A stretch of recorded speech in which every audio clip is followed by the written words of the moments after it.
Hello students, स्वागत है आप सभी लोगों का एक बार फिर साइंस क्लासेज क्विस्ट फॉर एजुकेशन के YouTube channel science classes for you पर। आज का टॉपिक हम स्टार्ट करें उससे पहले स्टूडेंट्स आप हमारे वीडियो को लाइक जरूर कीजिएगा और अपने दोस्तों में शेयर कर दीजिएगा ताकि उनको भी घर बैठे हमारे वीडियो लेक्चर का लाभ मिल सके। और अगर आपने अभी तक हमारे चैनल को सब्सक्राइब नहीं किया है तो यार वीडियो के शुरू होने से पहले आप जो है चैनल को सब्सक्राइब जरूर कर दीजिएगा। अगर वीडियो के शुरू होने से पहले नहीं कर रहे हो तो चलिए बाद में कर देना, वीडियो के चलते वक्त नहीं करना है, क्योंकि आज के वीडियो लेक्चर में हम बहुत सारी इंपॉर्टेंट बातें सीखने वाले हैं। चलिए तो फिर शुरू करते हैं आज की क्लास। और आज की क्लास की शुरुआत हमारी रहेगी अलैंगिक जनन का महत्व से। स्टूडेंट्स ध्यान दीजिएगा, अब तक की जो क्लासें हमारी रही है, अगर आपने वो क्लासें नहीं देखी, कोई नया स्टूडेंट जुड़ा है, अगर आपने वो क्लासें नहीं देखी है तो प्लीज यार आप पहले उन सारी क्लासों को देख लीजिए। 5 क्लासें हम अब तक कर चुके हैं, उनको आप देखिए तो अब आपको आज का वीडियो समझ में आने वाला है, क्योंकि आज के वीडियो में हम अलैंगिक जनन के महत्व पर बात करेंगे और कुछ इंपॉर्टेंट क्वेश्चंस पर भी चर्चा करेंगे। तो देखिए, अलैंगिक जनन हम पढ़कर आ रहे हैं पीछे, आज हम अलैंगिक जनन का महत्व पर चर्चा करेंगे। स्टूडेंट्स यहां से आपसे जो प्रश्न आता है वो आपसे पूछ लेगा कि यार अलैंगिक जनन जो है उसका क्या महत्व है, क्या महत्व है। तो आप महत्व क्या है आपको विधियां ध्यान में होनी चाहिए। अगर आपको विधियां ध्यान में तो आप अलैंगिक जनन का महत्व आसानी से लिख सकते हैं, कोई दिक्कत वाली बात नहीं है। देखिए पहला महत्व क्या होना चाहिए, तो पहला महत्व अलैंगिक जनन का यह है कि ये जो जनन है ना, ये लैंगिक जनन की तुलना में कम समय लेता है। लैंगिक जनन की तुलना में कम समय लगता है, क्योंकि लैंगिक जनन का प्रोसेसर लंबा है। लैंगिक जनन का प्रोसेसर लंबा है, उसमें पहले नर युग्मक बनेंगे, फिर मादा युग्मक बनेंगे, फिर दोनों मिलेंगे, निषेचन होगा, युग्मनज बनेगा, भ्रूण बनेगा, काफी लंबा चौड़ा प्रोसीजर होता है।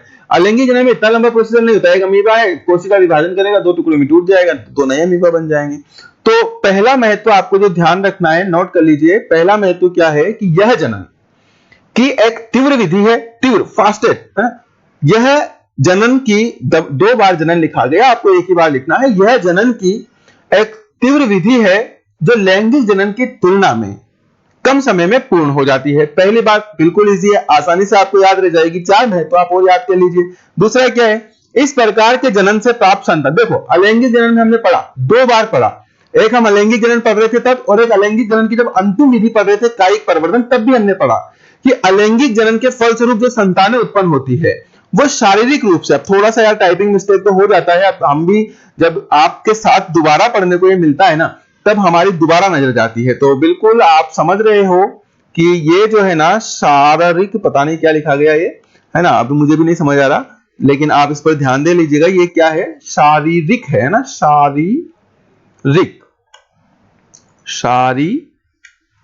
ठीक है। तो आप समझ रहे हैं इस बात को, तो इसको आप थोड़ा करेक्ट कर लीजिएगा। अब ये टाइपिंग मिस्टेक होती है तो इस पर जनरली ध्यान जाता नहीं है, लेकिन जब आपके साथ दोबारा पढ़ने को मिलता है तब इस पर वापस से जो हमारा ध्यान जाता है। तो चलिए, इस प्रकार के जनन से प्राप्त संतानें शारीरिक व आनुवंशिक रूप से अपने जनक के समान होती है। इन बातों को हम पहले पढ़ चुके हैं, और ऐसी संतानों को क्या कहा जाता है, क्लोन कहा जाता है। तो अभी ये इसका एक महत्व भी है, इंपोर्टेंस भी है। क्या मान लीजिए कोई ऐसा जीव है जिसके अंदर काफी अच्छे लक्षण है, लेकिन अगर वो लैंगिक जनन करता है ना, अगर वो लैंगिक जनन करता है तो मैंने आपको बताया था कि लैंगिक जनन के कारण जीवों में जो है ना विभिन्नताएं उत्पन्न हो जाती है। लैंगिक जनन के कारण क्या होता है, मैंने शायद आपको इस पाठ के शुरुआत में बताया था, चलिए नहीं भी बताया था तो आप इधर फिर दोबारा ध्यान दे लीजिए। मैंने बताया था कि एक नर और मादा जब लैंगिक जनन करते हैं तो इनकी जो संतान होती है उसमें कुछ लक्षण कहां से आते हैं, पिता से, कुछ लक्षण कहां से आते हैं, माता से। तो जो संतान है उसमें पिता के लक्षण भी है, माता के लक्षण भी है ना, पिता के लक्षण भी है, माता के लक्षण भी है। तो इस प्रकार ये संतान ना तो पूरी तरह से पिता की तरह होगी, ना पूरी तरह से माता के समान होगी, बल्कि इसमें कुछ विभिन्नताएं आ जाएगी, कुछ अंतर आ जाएगा। आ रही है क्या बात समझ में, ना ये बात मैंने आपको शायद बताई है पहले, जहां तक मुझे याद है। बताइए जरा, कमेंट करके बताइए कि नहीं बताइए, बताइए ना, हाँ बताइए, है ना, ओके। तो इस प्रकार से अगर लैंगिक जनन कोई जीव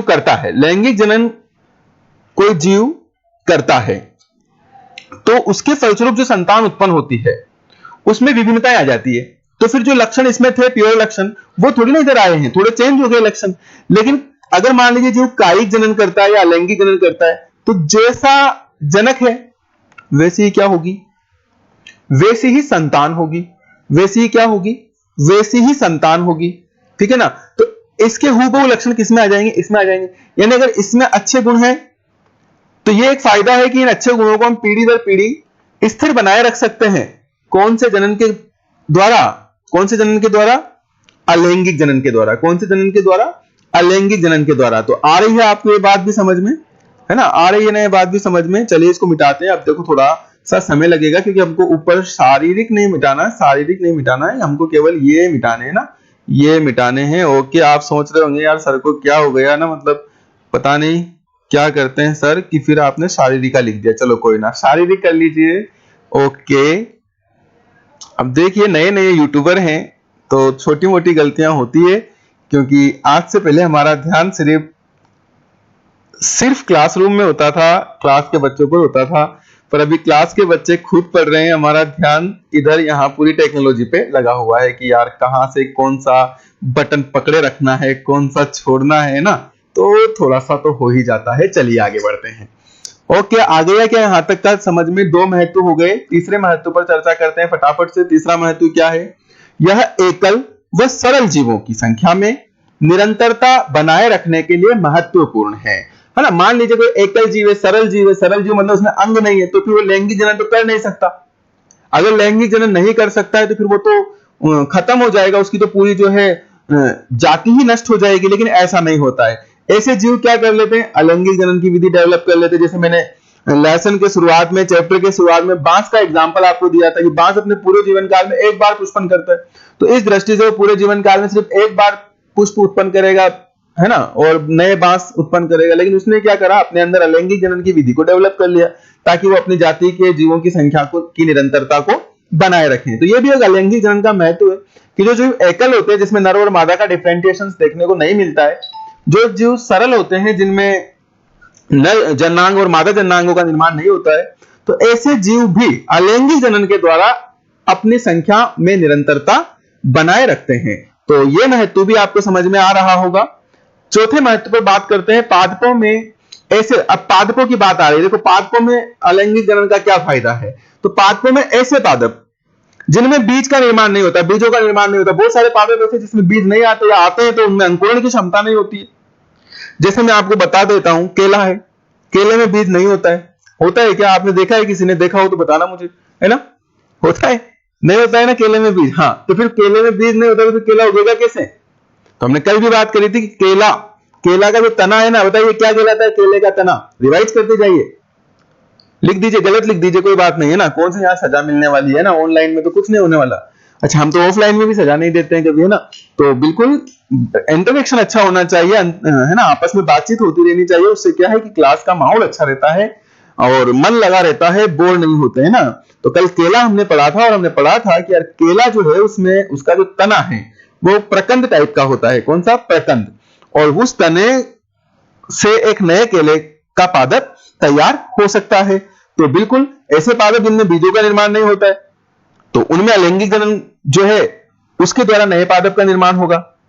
दूसरी बात, बीज तो बनते हैं लेकिन उनका अंकुरण नहीं होता। जैसे नींबू को ले लीजिए, संतरे को ले लीजिए, इसमें बीज होते हैं, लेकिन बताइए इसके बीज से कभी पौधा बनता देखा है क्या आपने। मैंने तो नहीं देखा, है ना। तो इनके बीजों से, इनके बीजों में अंकुरण की क्षमता नहीं होती है। तो अंकुरण की क्षमता नहीं होती है ना, तो फिर इनमें क्या करा था, हमने पढ़ा था ना कल नींबू में, क्या की विधि, जड़ को काट करके रोपित करेंगे तो उसकी जड़ से एक नया पादप बन जाएगा।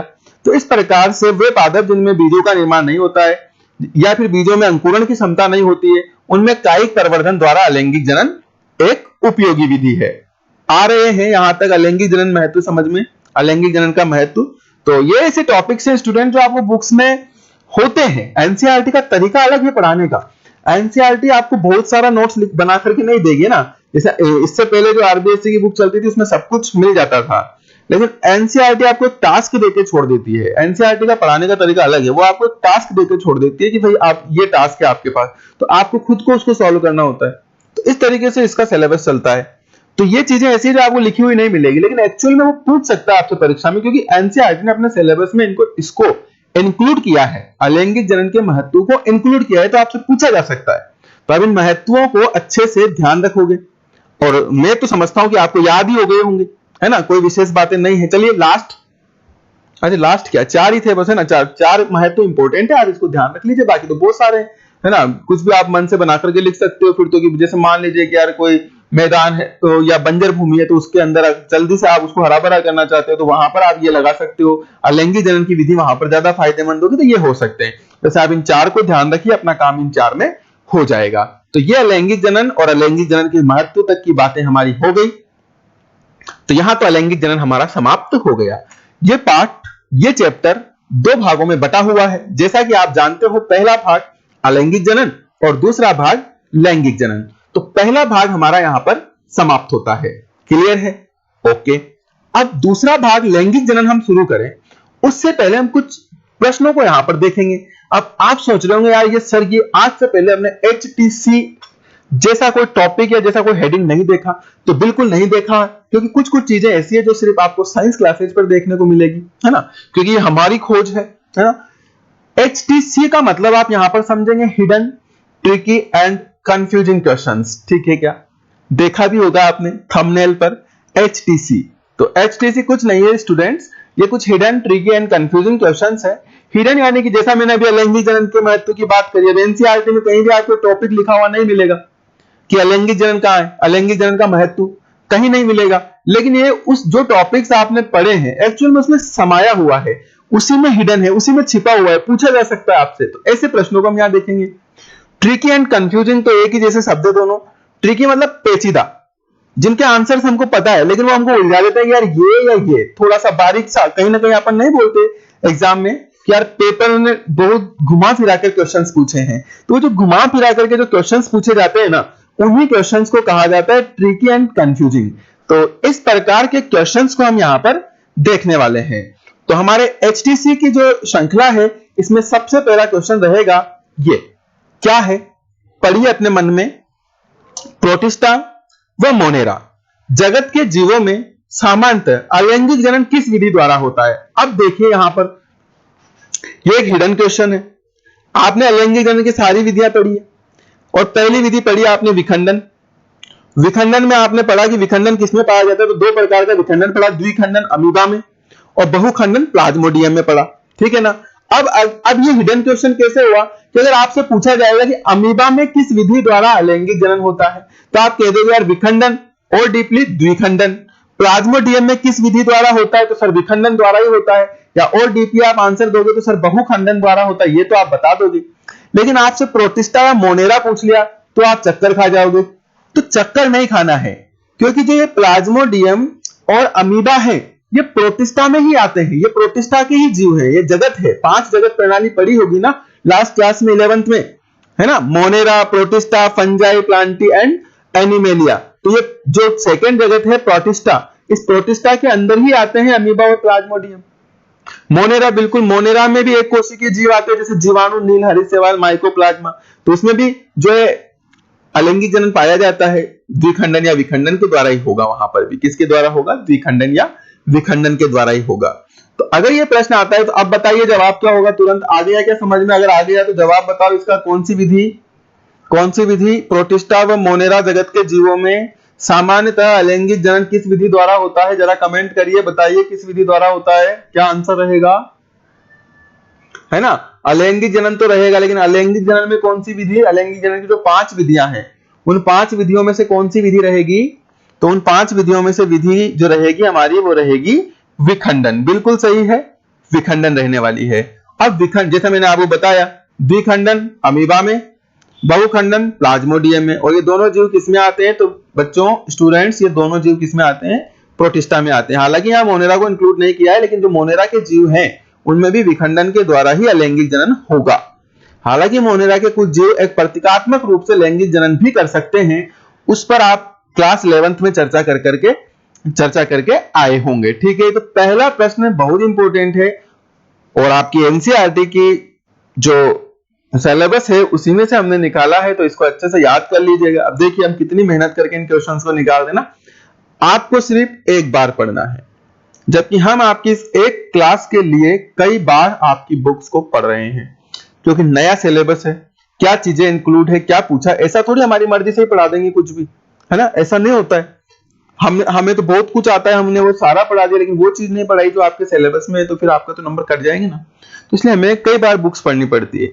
तो स्टूडेंट्स थोड़ी सी बातें तो होती रहती है हमारी, आप बातों से बोर मत होइएगा, लेकिन मेरा कहना आपसे सिर्फ इतना सा ही है कि अगर आप अभी तक इन ऑनलाइन क्लासेस से नहीं जुड़े हो तो यार प्लीज जुड़ जाइए, क्योंकि मैं मानता हूं कि समाधान तो नहीं है, लेकिन स्टूडेंट वर्तमान हालात में इसके अलावा हमारे पास कोई विकल्प भी नहीं है। या तो फिर हम घर बैठे रहें, सुबह उठे खाना खाएं सो जाएं, शाम को फिर खाना खाएं सो जाएं, सुबह उठे, ये प्रक्रिया चलती रहे, या तो फिर हमें जो मिल रहा है हम उसी से कुछ सीखना शुरू करते हैं। तो अभी जो हमारे पास ये विकल्प है, हमें इसका ही भरपूर फायदा उठाना है और इन ऑनलाइन क्लासेस से आपको जुड़ते चले जाना है। चलिए एचटीसी में हमारे पास आज एक से बढ़कर एक क्वेश्चन है, नेक्स्ट क्वेश्चन पर हम चर्चा करते हैं। तो देखिए दूसरा प्रश्न जो है, बड़ी सावधानी और बड़ी बारीकी से आप इस प्रश्न को पढ़ेंगे, क्योंकि यहां से हमारी जो है ट्रिकी क्वेश्चन शुरू होते हैं, यानी कि पेचीदा क्वेश्चंस। देखिए, द्विखंडन द्वारा अलैंगिक जनन के दौरान जीवों में कौन सा कोशिका विभाजन होता है? तो स्टूडेंट्स इस क्वेश्चन का जवाब आपके दिमाग में जो आ रहा है वो ये आ रहा है कि समसूत्री विभाजन। मैं सही हूं क्या? सही सोच रहा हूं ना मैं? समसूत्री विभाजन आपके दिमाग में अभी चल रहा है, लेकिन स्टूडेंट्स अगर आप द्विखंडन द्वारा अलैंगिक जनन के दौरान जीवों में कौन सा कोशिका विभाजन होता है, इसका जवाब आप अगर समसूत्री विभाजन दे रहे हैं तो स्टूडेंट्स आपका ये जवाब जो है वो गलत है। ठीक है, गलत है। तो क्या सर आप ये कहना चाहते हो कि फिर इसमें अर्धसूत्री विभाजन होगा? भाई अर्धसूत्री विभाजन तो होगा ही नहीं, बिल्कुल नहीं होगा, क्योंकि यह तो सिर्फ लैंगिक जनन के दौरान युग्मक निर्माण के समय होता है, तो इस पर तो आप जाइए ही मत। लेकिन अगर आपको ध्यान रहा हो तो लास्ट ईयर जब आप कोशिका विभाजन पढ़े होंगे क्लास 11th में, तो आपने एक और विभाजन पढ़ा होगा, असूत्री विभाजन। कौन सा? असूत्री विभाजन। देखिए वैसे वृद्धि के लिए जनरली जो विभाजन होता है वो समसूत्री विभाजन ही होता है। ठीक है, कौन सा विभाजन होता है? समसूत्री विभाजन जनरली होता है। तो फिर सर आप यहां पर असूत्री विभाजन क्यों बोल रहे हो? तो अगर हम इस पर चर्चा करें स्टूडेंट्स, तो असूत्री विभाजन बोलने का मेरा कारण यह है कि अमीबा जो है ना, उसके अंदर गुणसूत्र जो है उसकी संख्या फिक्स नहीं है। अमीबा के अंदर गुणसूत्र टूटे फूटे कटे फटे धागे नुमा स्ट्रक्चर के रूप में होते हैं। तो जब अमीबा डिवाइड होता है, देखो समसूत्री का मतलब क्या होता है, जैसे कुछ कोशिकाओं में गुणसूत्र की संख्या फिक्स होती है, जैसे मान लीजिए इसमें 4 गुणसूत्र है। कितने? ये 4 गुणसूत्र है। तो जब ये कोशिका विभाजन करेगी तो समसूत्री का मतलब यह होता है कि 4 में से 2 गुणसूत्र इधर आ जाएंगे और 2 गुणसूत्र इस वाली कोशिका में चले जाएंगे। तो इसका मतलब हुआ कि इस कोशिका में कौन सा विभाजन हुआ? समसूत्री विभाजन। तो समसूत्री विभाजन तो तभी होगा ना जब किसी कोशिका में गुणसूत्र की संख्या निश्चित हो, है ना, डेवलप गुणसूत्र हो। लेकिन जब जो अमीबा है उसके अंदर गुणसूत्रों की संख्या निश्चित नहीं होती है, या ये कहूं कि किसी भी एक कोशिकीय जीव में गुणसूत्रों की संख्या निश्चित नहीं होती है। जब गुणसूत्रों की संख्या निश्चित नहीं है तो जब ये कोशिका विभाजन करेगी तो यहां पर मैं यूं तो नहीं कह सकता कि आधे इधर आ जाएंगे आधे उधर आ जाएंगे, क्योंकि संख्या निश्चित ही नहीं है। तो कुछ इधर आ जाएंगे कुछ इधर आ जाएंगे, जो थोड़े कम ज्यादा भी हो सकते हैं। थोड़े गुणसूत्र इधर आ जाएंगे, थोड़े गुणसूत्र इधर आ जाएंगे, जो कम ज्यादा भी हो सकेंगे, है ना, हो सकते हैं। तो बताइए आप इसको समसूत्री कह सकते हैं क्या? नहीं कह सकते। तो इस प्रकार का विभाजन क्या कहलाता है? असूत्री विभाजन कहलाता है। हालांकि असूत्री विभाजन केवल किसमें पाया जाएगा? असूत्री विभाजन केवल एक कोशिकीय जीवों में, जैसे अमीबा जैसे जीवों में ही पाया जाएगा। इस बात को भी आपको ध्यान में रखना है। अमीबा, जीवाणु, है ना, इनमें असूत्री विभाजन होगा क्योंकि इनमें गुणसूत्रों की संख्या निश्चित नहीं होती है। तो ये देखिए पेचीदा क्वेश्चन ही है, नहीं तो आप इसमें क्या कर सकते हो? समसूत्री विभाजन। अच्छा, जनरली इसमें बच्चे समसूत्री विभाजन कर देंगे, लेकिन आप ध्यान रखना राइट आंसर क्या है? राइट आंसर है असूत्री विभाजन। क्या है? असूत्री विभाजन। तो ये पहला हमारा क्वेश्चन है जो आपको उलझा सकता है। चलिए अभी इसी के जैसा मैं एक और प्रश्न आपके स्क्रीन के सामने ला रहा हूं, और वो है ये, पढ़िए इसको, बिल्कुल तसल्ली से पढ़िए। अलैंगिक जनन के दौरान जीवों में कौन सा कोशिका विभाजन होता है? अलैंगिक जनन के दौरान कौन सा होता है? तो अभी यहां पर देखो, ऊपर वाले प्रश्न में तो क्या है, अलैंगिक जनन की केवल एक स्पेसिफिक विधि द्विखंडन की बात की है। तो वहां तो असूत्रीय है क्योंकि वो एक कोशिकीय जीवों में पाया जाता है। लेकिन नीचे वाले प्रश्न में समस्त अलैंगिक जनन की विधियों की बात आ गई, यानी पांचों विधियां आ गई इसमें। तो पांचों विधियों में एक बात ध्यान रखना कि जो पहला असूत्री विभाजन है वो तो इसमें भी आएगा क्योंकि अलैंगिक जनन की एक विधि द्विखंडन भी है, तो असूत्री तो होता ही है। लेकिन अगर आप बाद के जीवों की बात करें, सरल कोशिकीय जो सरल बहुकोशिकीय जीव थे, जैसे प्लेनेरिया में खंडन हो रहा था, और आगे चलिए मुकुलन हो रहा था, और पादपों में आ जाइए, पादपों में तो गुणसूत्रों की संख्या निश्चित होती है, तो आपने देखा पादपों में कायिक परिवर्तन हो रहा था, तो वहां कौन सा विभाजन होगा? तो स्टूडेंट वहां पर अलैंगिक जनन के दौरान जो विकसित जीव हैं उनमें जो अलैंगिक जनन हो रहा है, वहां पर अलैंगिक जनन के दौरान समसूत्री विभाजन होगा। तो अब बताइए इस प्रश्न का जवाब क्या होगा? मैं आशा करता हूं कि आपके दिमाग में प्रश्न का जवाब आ चुका होगा, और अगर आपको थोड़ा सा समय मिल रहा है तो आप कमेंट करके भी मुझे बता रहे होंगे। बताइए जरा क्या होता है ना? तो प्रश्न नंबर 3 जो है उसका जवाब रहेगा असूत्री भी हो सकता है और समसूत्री भी हो सकता है। तो अगर प्रश्न अलैंगिक जनन से पूछा जाए तो असूत्री विभाजन व समसूत्री विभाजन। क्लियर है? तो ऊपर वाले में केवल एक विधि है द्विखंडन, उसमें असूत्री विभाजन, लेकिन समस्त विधियों का पूछ लिया जाए तो असूत्री भी हो सकता है, समसूत्री भी हो सकता है। तो आंसर हो जाएगा असूत्री विभाजन व समसूत्री विभाजन। क्लियर है क्या? ओके। लेकिन आपसे प्रश्न ऐसे पूछ लिया जाए कि मुकुलन द्वारा अलैंगिक जनन के दौरान जीवों में कौन सा विभाजन होता है? कायिक परिवर्तन ले सकता है, यहां पर कायिक परिवर्तन द्वारा अलैंगिक जनन के दौरान जीवों में कौन सा विभाजन होता है? तो भाई आप विखंडन को छोड़ दीजिए, उसके अलावा जितने भी अलैंगिक जनन हो रहा है जिन भी जीवों में, ठीक है ना, मुकुलन है, कायिक परिवर्तन है पादपों में, तो उनमें कौन सा विभाजन होगा? तो स्टूडेंट्स उनमें होगा समसूत्री विभाजन। कौन सा होगा? क्योंकि वहां असूत्री नहीं है, मुकुलन में असूत्री नहीं है, मुकुलन सरल बहुकोशिकीय जीव, उसमें कौन सा होगा? समसूत्री विभाजन होगा। तो आप मुझे बताइए, है क्या ये वास्तव में ट्रिकी क्वेश्चन है क्या? ट्रिकी का मतलब क्या समझ रहे हो? ट्रिकी का मतलब वो नहीं, बहुत सारे वीडियोस पे लिखा रहता है ना ट्रिक के साथ ट्रिक। कोई ट्रिक व्रिक नहीं आती भाई, अपन को सीधा सीधा पढ़ाना आता है, ट्रिक से पढ़ाना नहीं आता है। यहाँ ट्रिकी का मतलब क्या समझ रहे हो आप? ट्रिकी का मतलब पेचीदा क्वेश्चन जो आपको उलझा सकते हैं। तो ये क्वेश्चंस हैं थोड़े पेचीदा हैं जो आपको उलझा सकते हैं, ऐसे ही प्रश्नों को कहा जाता है ट्रिकी एंड कंफ्यूजिंग क्वेश्चंस।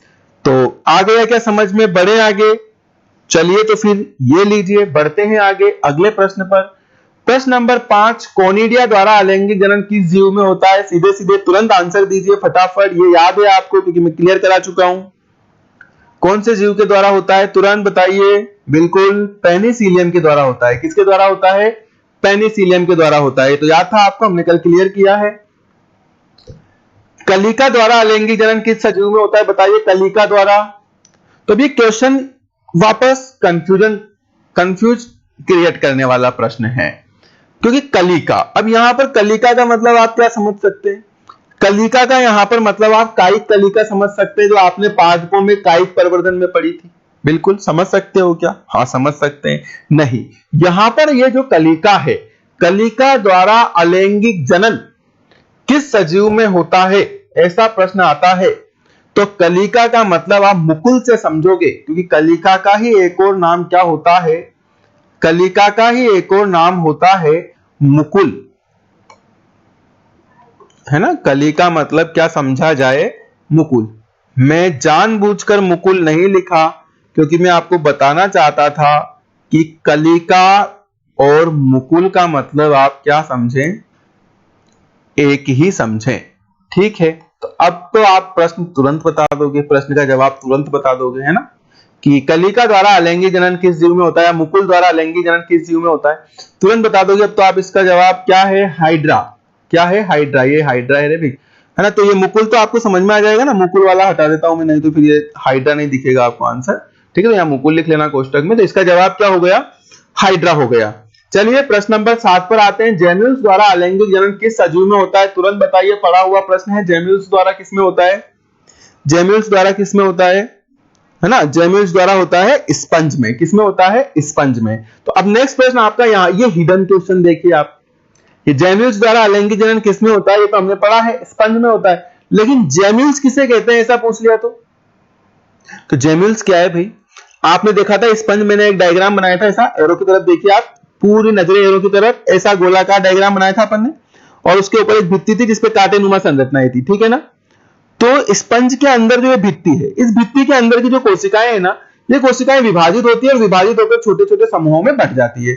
तो वो जो समूह बने हैं, उन्हीं समूहों को क्या कहा जाता है? उन्हीं समूहों को कहा जाता है, उन्हीं समूहों को कहा जाता है जेम्यूल्स। ये लीजिए आंसर। स्पंज के शरीर की कोशिकाएं रक्षात्मक खोल के अंदर छोटे छोटे पिंडों में कर लीजिएगा, पिंडों में विभक्त हो जाती है, जिन्हें जेम्यूल्स कहते हैं, जिन्हें जेम्यूल्स कहते हैं। यार आप है ना हंस तो नहीं रहे हो, हैं? हंस तो नहीं रहे हो ना? चलिए ठीक है, जिन्हें क्या कहते हैं? प्रश्न में लिखा है, हालांकि है ना, प्रश्न में जेम्यूल्स ही लिखा है, यहां कुछ गलत लिखा गया। जिन्हें जेम्यूल्स कहते हैं, ठीक है क्या? ओके, देखिए अभी मुझे समझ आ रहा है कि जब हम ऑफलाइन क्लासेस लगाते हैं तो उस समय जब हम लिखवाते हैं नोट्स, और नोट्स लिखवाते समय जब हमारे बच्चों की कॉपीज में ध्यान जाता है तो हम उनको करेक्ट करवाते हैं कि यार ऐसे नहीं लिखो, ऐसे लिखो।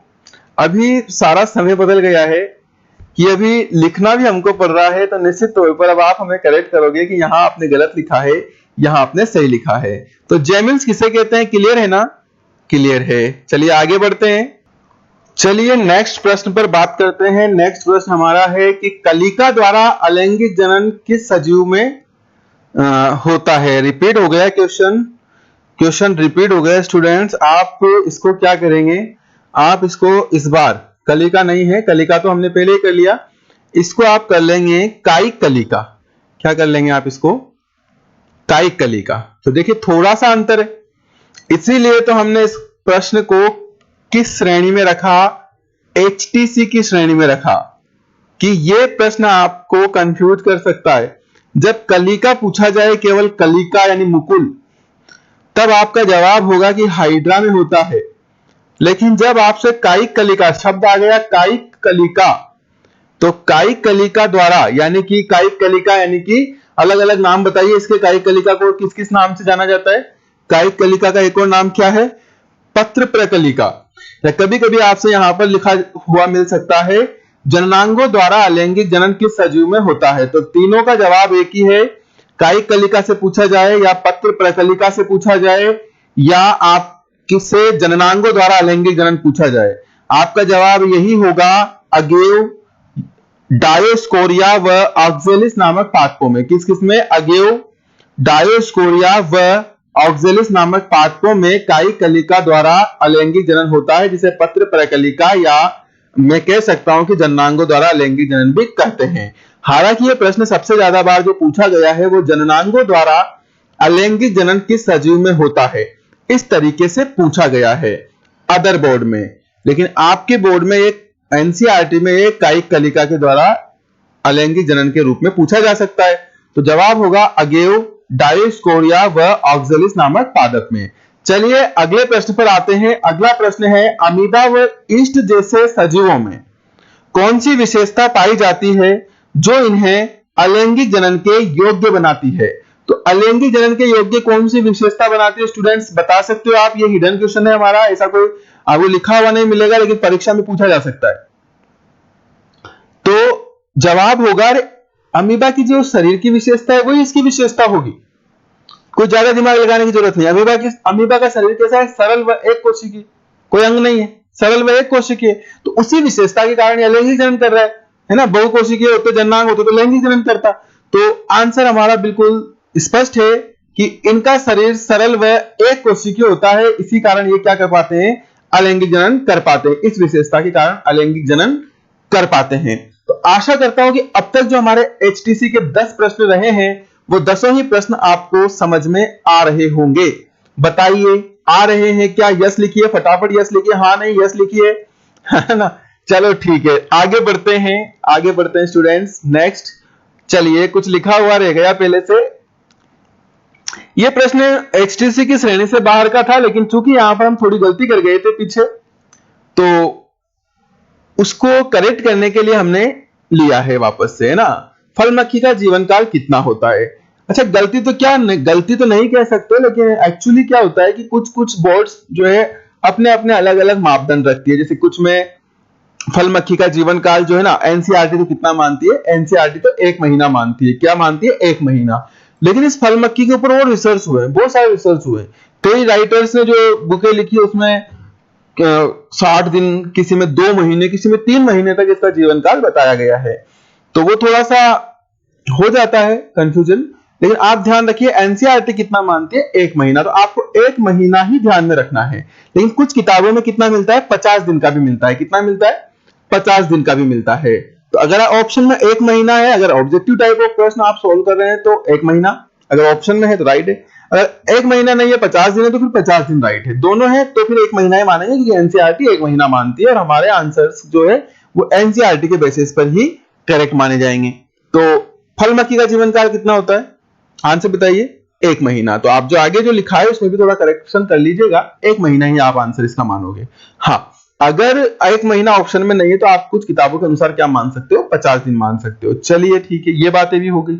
अब देखिए फल मक्खी, यानी कि कई बार यह शब्द आ चुका है फल मक्खी, तो चलिए थोड़ा मक्खियों से मिला देते हैं आपको। बताइए, 2 मक्खियां आपके सामने मैंने प्रस्तुत कर दी, इसमें से फल मक्खी कौन सी है? बताइए, फर्स्ट नंबर या 2 नंबर, है ना? फर्स्ट नंबर या सेकंड नंबर? तो देखिए यार स्टूडेंट्स, ये जो 1 नंबर पे आप जो मक्खी देख रहे हैं ना, ये तो वो मक्खी जो हमारे घरों में पाई जाती है, फल मक्खी नहीं होती है ना? ये तो हमारे घरों में पाई जाती है, इसको घरेलू मक्खी कहते हैं। क्या कहते हैं इसको? घरेलू मक्खी। और ये जो मक्खी है ना, ये पाई जाती है फल फ्रूट पे। आप जाओ जूस की दुकान पे, वहां मिलेगी आपको, फलों के ऊपर मंडराती रहेगी, छोटी छोटी लंबी लंबी, है ना? इस प्रकार की जो मक्खी होती है ये होती है फल मक्खी। तो ये थोड़ा सा अंतर ध्यान रखिएगा, फल मक्खी और घरेलू मक्खी और फल मक्खी में। ये घरेलू मक्खी है और ये फल मक्खी है। क्या क्या अंतर होते हैं इस घरेलू मक्खी और फल मक्खी में? बेसिक अंतर क्या क्या होते हैं? तो देखिए, सबसे पहला अंतर तो यही होता है कि ये जो है ना बिल्कुल डार्क ग्रे कलर की होती है। कैसी होती है? डार्क ग्रे कलर की। जबकि ये जो है ना, ये थोड़ी सी ब्राउनिश होती है, गोल्डन ब्राउनिश गोल्डन होती है। ठीक है, तो बेसिक अंतर तो ये हो गया। समानता क्या है? समानता ये है कि हेड होता है, नेक गर्दन वाला भाग होता है, गिरवा वाला भाग, सॉरी हेड होता है, हेड के बाद गर्दन नहीं होती, सॉरी मैं गलत बोल गया। हेड होता है, हेड के बाद गर्दन नहीं होती, सीधा धड़ होता है, और धड़ के बाद फिर ये एब्डोमिनल पार्ट होता है, उदर वाला पार्ट होता है। 3 हिस्सों में बटा है शरीर, इसका भी 3 हिस्सों में बटा है। लेकिन पहचान क्या है कि जो ये हेड है, ये जो हेड है, इसके ऊपर डार्क एंड बड़ी बड़ी जो है रेड आईज होती है, इनको संयुक्त नेत्र कहते हैं। ऊपर आप देख सकते हो, ऊपर है ना। जबकि इसके हेड में लेटरल साइड पर आईज होती है, लेटरल साइड पर होती है, इसकी भी रेड ही है, लेकिन इसकी तुलना में छोटी होती है, और लेटरल साइड में पार्श्व की तरफ होती है। कहां होती है? पार्श्व की तरफ होती है। मुख की ही बात करें तो मुख जो है ना इसका स्पॉन्जी होता है। तो आपने देखा होगा मक्खी जो घरों में हमारे होती है, उसका जो मुख होता है वो गद्दीदार होता है, जबकि इसका नहीं होता है। ठीक है, इसका हैमर लाइक होता है। तो ये बात अंतर देखिए आप। इसके यहां देखिए आप, ये छोटे छोटे तंतु निकल रहे हैं, इनको एंटीना कहते हैं। क्या कहते हैं इनको? एंटीना कहते हैं। ये देखिए आप यहाँ पर, ये ज्यादा बड़े हैं, एंटीना स्पष्ट है। तो आप कह सकते हैं कि हाँ, इसके एंटीना छोटे होते हैं, इसके एंटीना बड़े होते हैं। तो ये भी घरेलू मक्खी और फल मक्खी में अंतर है। और क्या क्या अंतर है देखिए। अच्छा, मैं जो बता रहा हूं ना, ये आपके सिलेबस में नहीं है, बस एज ए इंटरेस्ट बता रहा हूं, एज ए इंटरेस्ट बता रहा हूं, ताकि फल मक्खी याद हो जाए अच्छे तरीके से। फल मक्खी का जीवन काल कितना होता है? 1 महीना होता है। बहुत रिसर्च हुए हैं फल मक्खी के ऊपर, और परीक्षा में आपसे पूछा जा सकता है फल मक्खी का जीवन काल कितना होता है। तो 1 महीना होता है। और ये फल मक्खी और घरेलू मक्खी में हम अंतर भी देख लेते हैं साथ के साथ, जब इतना पढ़ रहे हैं तो। पंखों में आप देख लीजिए, इसके पंख डब्ल्यू शेप में, इसके पंख बिल्कुल यू शेप में है, यू शेप में। और बताइए अंतर क्या दिखाई दे रहे हैं यहाँ पर? और अंतर देखो क्या है ना? एब्डोमिनल पार्ट पे इधर देखिए, एब्डोमिनल पार्ट पे यहाँ धारियां नहीं होती, यहाँ पर एब्डोमिनल पार्ट पर क्या है? धारियां हैं। तो इस प्रकार से घरेलू मक्खी और फल मक्खी में आपने अंतर डिस्कस किए। घरेलू मक्खी का जो साइंटिफिक नाम है वो मस्का डोमेस्टिका होता है। मस्का डोमेस्टिका होता है ना? घरेलू मक्खी, घरेलू मक्खी पे तो मूवी बन चुकी है एक मक्खी, देखी क्या? बताओ देखी क्या? फल मक्खी पे अभी तक कोई मूवी नहीं बनी है। भी एक अंतर हो सकता है क्या? नहीं, ये अंतर नहीं हो सकता है ना। एक तो आप ये भी लिख दो कि फल मक्खी पे, सॉरी घरेलू मक्खी पे मूवी बन चुकी है, और फल मक्खी पर अभी तक कोई मूवी नहीं बनी है। तो ये नहीं अंतर होगा भाई। ठीक है, चलिए। नाम घरेलू मक्खी का क्या है? मस्का डोमेस्टिका नाम होता है इसका।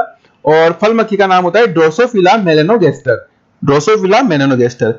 जीवन काल की बात करें स्टूडेंट, तो जीवन काल दोनों का ही 1 महीना होता है। हालांकि अगर करेक्ट बात करें तो इसका 28 दिन और इसका 50 दिन, लेकिन एनसीईआरटी क्या मानेगी? दोनों का ही 1 महीना मानेगी। तो ये था कुछ फल मक्खी के बारे में। एक लास्ट प्रश्न हम आज डिस्कस कर लेते हैं, बांस का वैज्ञानिक नाम, जो कि मैंने आपका फर्स्ट वीडियो में डिस्कस किया था। तो स्टूडेंट बांस का वैज्ञानिक नाम आपने अलग अलग लिखा है, कई प्रजातियों के नाम आपने कमेंट बॉक्स में कमेंट किए, मुझे पर्सनली भी कमेंट किए, आपने नोट्स में भी लिखे।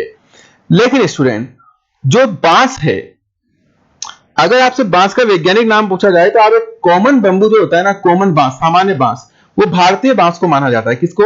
भारतीय बांस को माना जाता है। भारतीय बांस का साइंटिफिक नाम होता है बंबूसा वुल्गेरिस। क्या होता है? बंबूसा वुल्गेरिस। तो बिल्कुल यहां से आप आंसर लिखेंगे बंबूसा वुल्गेरिस, बंबूसा वुल्गेरिस। दोनों तरीके से लिख सकते हो, इंग्लिश में और हिंदी में। हाँ, मैंने इनको अलग अलग अंडरलाइन किया है क्योंकि आपको पता है कि वैज्ञानिक नाम लिखने का तरीका क्या है। वैज्ञानिक नाम लैटिन शब्दों में लिखा जाता है, तिरछा लिखा जाता है, और इसका फर्स्ट लेटर, जो फर्स्ट शब्द होता है उसका फर्स्ट लेटर कैपिटल, और जो सेकंड वर्ड होता है उसका फर्स्ट लेटर स्मॉल लिखा जाता है, और हाथ से लिखने पर दोनों को अलग अलग अंडरलाइन भी किया जाता है। हालांकि मुझे जरूरत नहीं थी, लेकिन आप हाथ से लिखोगे तो दोनों को अलग अलग अंडरलाइन जरूर कीजिएगा। तो ये थोड़ी सी एक्स्ट्रा बातें भी हमारी हो गई। बांस का वैज्ञानिक नाम क्या है? तो आज से एक ही नाम याद रखोगे। आपने बहुत सारे नाम लिखे हैं, अलग अलग जातियों के नाम लिखे हैं, लेकिन आपको एक ही ध्यान रखना है आज से, बंबूसा वुल्गेरिस। तो बांस का वैज्ञानिक नाम क्या है? बंबूसा वुल्गेरिस। तो ये थे हमारे कुछ एचटीसी के क्वेश्चन, एचटीसी क्वेश्चन यानी कि hidden, tricky and confusing question. आशा करता हूं कि आज की क्लास में भी आपको आनंद आया होगा।